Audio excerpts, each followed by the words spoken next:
দলীয়করণের করার একটা প্রমাণ হচ্ছে আজকে বিভিন্ন ইউনিভার্সিটির বিসিরা, বিভিন্ন ডিপার্টমেন্টের হেডরা নিজেদের পক্ষ থেকে তারা পদত্যাগ করে যান বাঁচানোর জন্য তারা চেষ্টা করতেছে। এরই অংশ হিসাবে আমরা শুনতে পেরেছি অত্র কলেজের যিনি অবৈধ প্রিন্সিপাল, দীর্ঘদিন যাকে নিয়ে আন্দোলন হয়েছে, সংগ্রাম হয়েছে, তিনিও নাকি পদত্যাগ করেছেন এবং তিনি পদত্যাগের আগে এই কলেজের একটা গভর্নিং বডি আমরা জানতে পেরেছি যে উনি একটা পকেট কমিটি করার জন্য প্রচেষ্টা চালিয়েছেন। আমরা বলতে চাই, অতীতে তারা যাই করে না কেন, তারা অমানুষের মতো কাজ করলেও আমরা অমানুষ হব না। আমরা এলাকার সকল মানুষকে নিয়ে সুন্দরভাবে, আমরা একটা সামাজিকভাবে আমরা বসবাস করতে চাই, সকলকে নিয়ে চলতে চাই, সকলকে শ্রদ্ধা করতে চাই, সকলের সাথে আমরা ভাই ভাই হিসাবে চলতে চাই। সারা দেশে তাদের প্রতি যে মানে ঘৃণা এবং ক্ষোভ ছিল, এই গোবিন্দগঞ্জেও তাদের প্রতি ক্ষোভের বহিঃপ্রকাশ ঘটার জন্য চেষ্টা করা হয়েছে। আমাদের ফারুক ভাই উদ্যোগ নিয়ে আমাদের সাথে বৈঠক করেছেন। আমরা বলেছি যে তারা কুকুরের মতো কাজ করলেও আমরা সেই কাজ করতে পারবো না। আমরা তাদের কোনো সম্পদ, তাদের উপর আক্রমণ এগুলো যাতে না হয় আমরা বৈঠক করে সিদ্ধান্ত নিয়েছি এবং আমাদের যারা কর্মী ছিল, নেতা ছিল, তাদেরকে কাছে এই মেসেজ পৌঁছেছি যে আমরা এ সমস্ত কাজ আমরা করব না। তাদের উপর জবাব জনগণ দেবে, আমরা দেব না। তো আজকে আমরা ঘোষণা করতে যাই, গোবিন্দগঞ্জ সহ সাতকে আমরা সকলেই সম্মিলিতভাবে আমরা মিলেমিশে সকল কাজ, সামাজিক কাজ, রাজনৈতিক কাজ এগুলো আমরা করব। আল্লাহ যেন আমাদেরকে তৌফিক দান করেন। আজকে আপনারা কষ্ট করে এসেছেন, আগামীতে আমাদের এলাকার উন্নয়নের স্বার্থে আপনাদেরকে আহ্বান করা হলে আপনারা কষ্ট করে আসবেন। সর্বপ্রথম আমি স্মরণ করছি যে ছাত্র সমাজের মাধ্যমে আমরা উনি সন্ত্রাসী স্বৈরাচারী সরকারের হাত থেকে আমরা স্বাধীনতা লাভ করেছি এবং যারা এই আন্দোলনে আত্মত্যাগ করেছেন, শহীদ হয়েছেন, তাদের মাগফিরাত কামনা করি এবং সত্যিকার অর্থে তাদেরকে আল্লাহ শহীদ হিসাবে কবুল করুন। সবাই বলুন আমিন। আমার সংক্ষেপ বক্তব্য হচ্ছে, আমরা যদিও স্বৈরাচার খুনি মুক্ত হয়েছি কিন্তু দালাল মুক্ত এখনো হয় নাই। তাই আমি সংক্ষেপে বলতেছি, গোবিন্দগঞ্জ তথা এই ছাতকের সকল কলেজ, ভার্সিটি, মাদ্রাসা, মসজিদ থেকে আমরা দালাল মুক্ত হতে চাই এবং এর ফারুক ভাই এবং আমাদের জালাল স্যারের নেতৃত্বে সর্ব প্রতিষ্ঠান থেকে আমরা দালাল মুক্ত চাই এবং সকল ষড়যন্ত্র ঐক্যবাদে মোকাবেলা করতে চাই।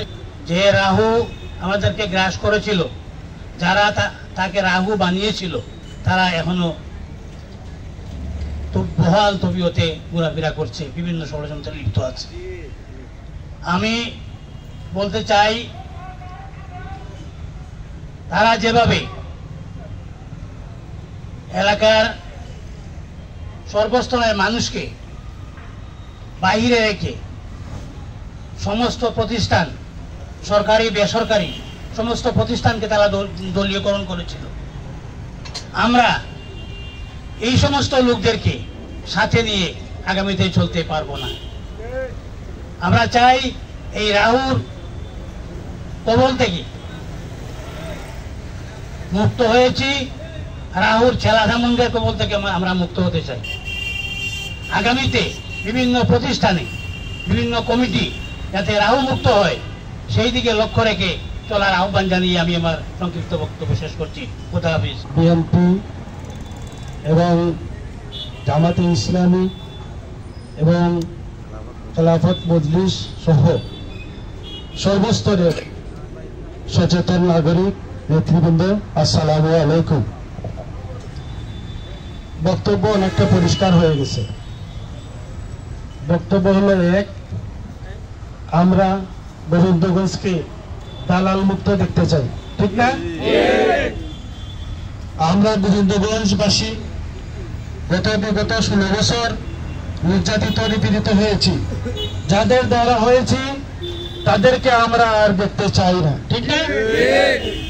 আমরা কোনো প্রতিষ্ঠানে দেখতে চাই না, আমরা কোনো নেতৃত্ব দেখতে চাই না, ঠিক না? বক্তব্য পরিষ্কার। যারা বিগত সরকারের আমলে নির্বাচনে প্রতিদ্বন্দ্বিতা করেছেন, নির্বাচনে সহযোগিতা করেছেন এবং দামি নির্বাচনে অংশগ্রহণ করেছেন, তাদেরকে আমরা সুশীল সমাজ হিসাবে আর গ্রহণ করতে চাই না, ঠিক না? আচ্ছা, এখন হলো গোবিন্দগঞ্জের কলেজ, গোবিন্দগঞ্জের মাদ্রাসা, গোবিন্দগঞ্জের হাই স্কুল, গোবিন্দগঞ্জের ব্যবসা প্রতিষ্ঠান, এইগুলো যেন নিরাপদ থাকে সেই ব্যাপারে আমরা কমিটেড। আমরা আমরা সবাই কি ঐক্যবদ্ধ, আমরা কোনো বিশৃঙ্খলাকে স্থান দিতে রাজি নই, ঠিক না?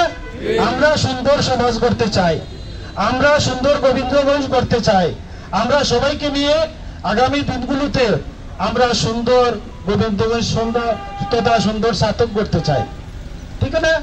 এগুলি পরিষ্কার বক্তব্য। এখানে যে বা যারা কাদা চুরাচুরি করবেন, যে বা যারা নিজের ব্যক্তিত্ব জাহির করবেন, যে বা যারা নিজের ফায়দা হাসিলের জন্য পায়তারা করবেন, তাদেরকে আমরা কি করব? দাঁত ভাঙা জবাব দেব।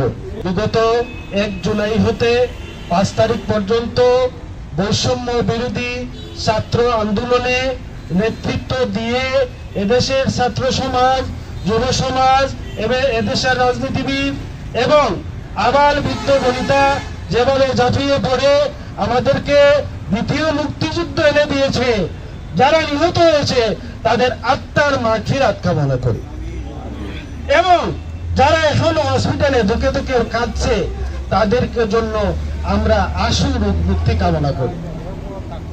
আমরা এর সাথে আমরা বলতে চাই, এই আন্দোলন চলছে, এই আন্দোলন এখনো শেষ হয় নাই, এই আন্দোলনকে আমরা ধরে রাখতে হবে। আপনারা জানেন বাংলাদেশে একটি উপদেষ্টা পরিষদের মাধ্যমে বাংলাদেশ চলছে। এই অবস্থায় আমরা যদি আবারও ঠেলাঠেলি হুড়াহুড়ি করে বিশৃঙ্খলা সৃষ্টি করি, আমাদের ভবিষ্যৎ কিন্তু অন্ধকার হয়ে যাবে। আমি অনুরোধ করব, আমাদের কাছ বুক থেকে যে পাথর চলে গেছে, সেই পাথরের জন্য কোনো পুনরাবৃত্তি না হয় আমাদের কোনো আচরণে, দয়া করে সবাইকে নিজ নিজ অবস্থান থেকে আমরা যেন সচেতন থাকি এবং এগুলো যেন প্রতিহত করি। সবাইকে ধন্যবাদ জানিয়ে আমি আমার সংক্ষিপ্ত বক্তব্য শেষ করছি। খুদা হাফেজ, বাংলাদেশ জিন্দাবাদ। আমাদের আজকের প্রোগ্রামের সম্মানিত সভাপতি, ছাত্র উপজেলা জামাতের সাবেক আমির, ইসলামগঞ্জ জেলা কর্মসূচির সদস্য জনাব জালালউদ্দিন সাহেব, উপস্থিত বিএনপি ছাত্র উপজেলার সম্মানিত আহ্বায়ক এবং যুগ্ম আহ্বায়ক, বিশেষ করে আজকে ফারুক ভাইয়ের খুবই আজকের এই প্রোগ্রাম। সম্মানিত উপস্থিতি, আমরা আল্লাহ তাআলা শুকরিয়া আদায় করছি যে রব্বুল আলামিন আমাদেরকে আজকে ডিগ্রি কলেজের সামনে উন্মুক্ত আকাশে আমরা আজকে প্রোগ্রাম করতে পেরেছি, এই জন্য আল্লাহ তাআলা শুকরিয়া আদায় করছি। সম্মানিত উপস্থিতি, যাদের কারণে আজকে এই উপস্থা আমরা হয়েছে তাদেরকে স্মরণ করছি। আজকেই আমাদের 2 জন ছাত্রর জানাজা হবে, হয়তো একটু পরে বা হয়ে গেছে, তারা অসুস্থ অবস্থায় শহীদ হয়েছেন। সম্মানিত উপস্থিতি, এই যে আন্দোলন, বিগত দিনের আন্দোলন, আন্দোলন সচিব কলেজে আন্দোলন হয়েছে, এলাকার বিভিন্ন মানুষ আন্দোলন করেছে, কিন্তু আন্দোলনের সকল ফলাফল আমাদেরকে এনে দিয়েছে আমাদের প্রিয় ছাত্ররা।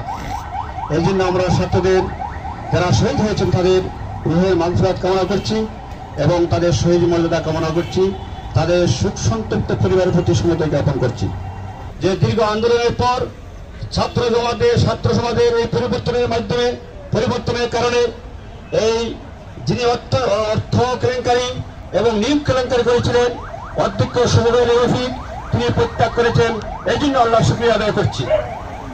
সম্মানিত উপস্থিতি, আমরা ফারুক ভাই যে কথাগুলো আমাদের সামনে উপস্থাপন করেছেন আমরা সবাই বুঝতে পেরেছি। আমরা শুধু হাসিনাকে প্রত্যাগের মাধ্যমে প্রত্যাগ করার জন্য আমরা ছাত্র সমাজ আন্দোলন করে নাই।